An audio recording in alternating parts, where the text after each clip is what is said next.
to match the look of this cast on edging, we have to make sure that the edge is made of 2 layers of stitches and that there is a little bump, a little picot on top of each stitch.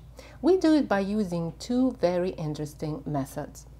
The first thing we need to do is to purl all stitches in the last wrong side row before we are ready to bind off stitches. And that's true for any stitch pattern, not just the stockinette stitch. So whenever you're ready to bind off stitches, purl all stitches in the last wrong side row.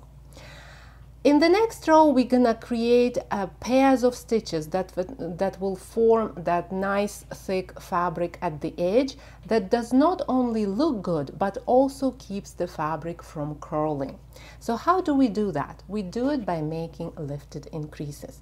First, we knit the first stitch, and then starting with the second stitch, we insert the tip of the right needle from the top down under the strand that is at the bottom of the next stitch.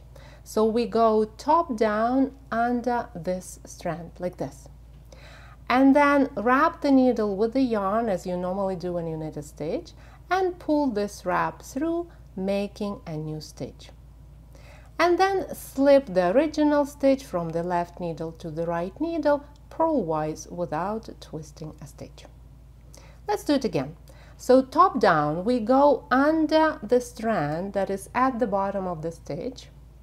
Then we get the yarn, pull it through the stitch, making a new stitch, and slip the original stitch from the left needle to the right needle.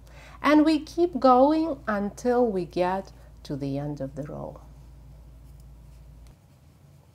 And by this time, we almost doubled the number of stitches, which would seem a little bit funny because we are supposed to bind off stitches, not to clone them, right?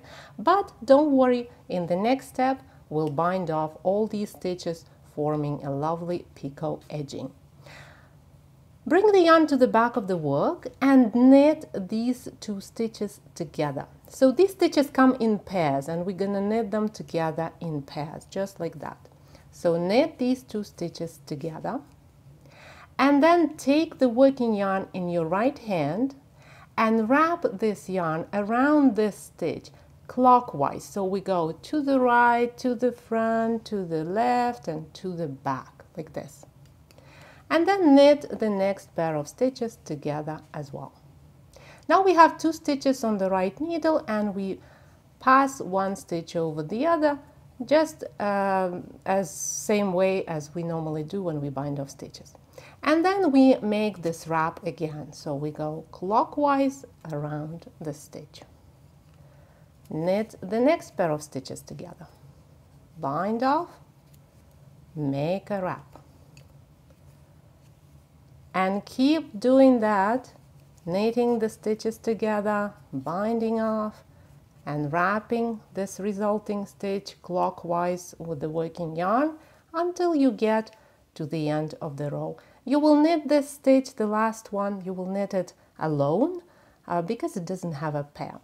And when you are done, you will see that the edge you are making has this nice puffy texture and it has those little bumps on top of each stitch, which looks very similar to the cast on edge that we are trying to match.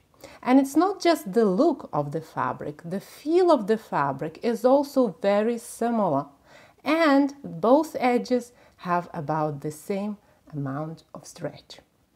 For more details about this method, go to 10roseday.com/picot-bindoff. Happy knitting, my friend. I'll talk to you in the next tutorial.